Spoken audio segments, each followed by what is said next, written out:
Hi, welcome to Chapter 1 Live. My name is Morgan Jane Mitchell. I write paranormal romance and erotic romance. Today I'm reading to you from Sanguis City. This is the old cover. The new cover's behind me up there. This is the first in a series. It's paranormal romance, dystopia, urban fantasy, erotica, and a little bit of mystery. The second in the series is called Carpe Noctem, and that cover's below. It's coming out November 7th. There are two short story prequels called Sanguis City prequels. Sanguis means blood in Latin. This is a vampire series. It's a dirty vampire series, so if you're not 18, close the computer. Shit, I bellowed as my eyes popped open. I sprang from the bed. Damn vampires. This happened every time I was dating one.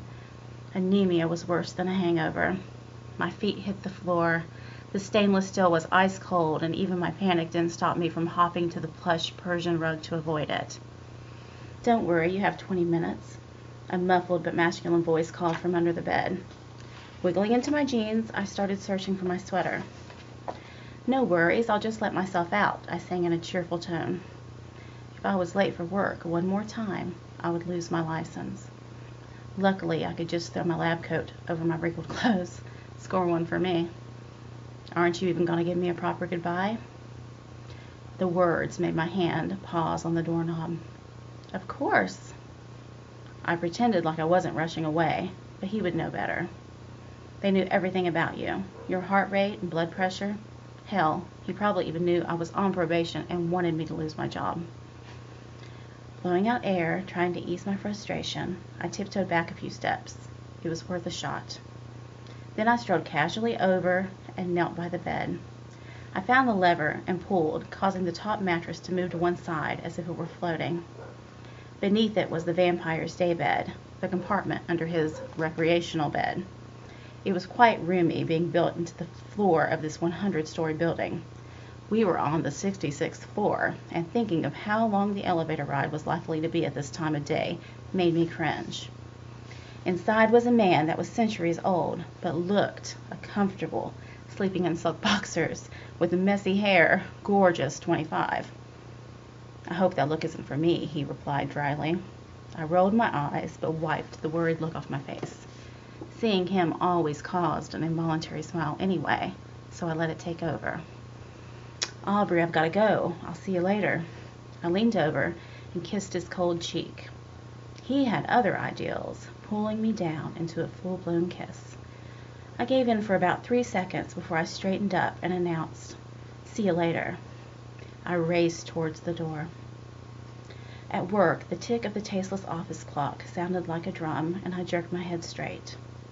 Being a bleeder had its advantages, but sleep was not on that list. When was I supposed to sleep? Working all day taking care of the humans, and up all night if your night included vampires. Nor snap out of it, Savvy warned. She had worked here 2 years longer than me and had moved out of the dorms a year ago. She was accusing me of daydreaming again. Little did she know, actual dreaming was more like it. Not sleeping well in weeks. The few hours I could sleep, I had a bad case of the nightmares. All I could do was daydream anymore. My supervisor had put my second write-up for talking to the humans in my box this morning.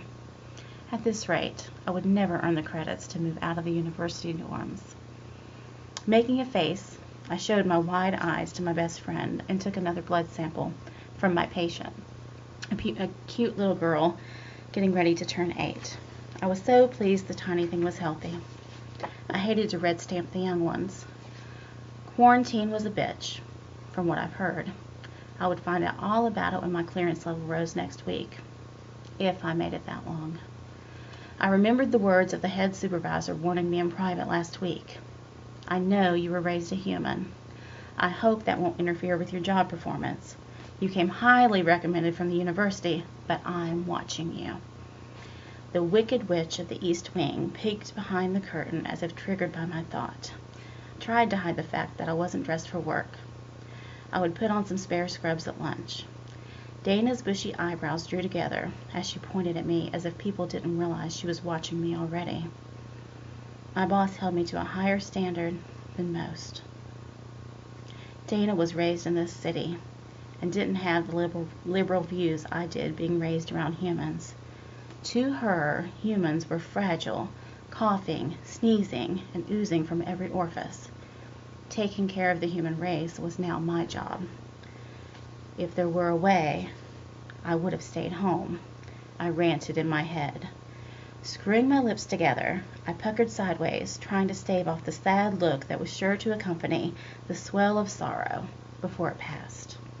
Curving my lips around my teeth, I felt my sharp canines, the reminder that I had been different. No one on the Human Reservation was like me.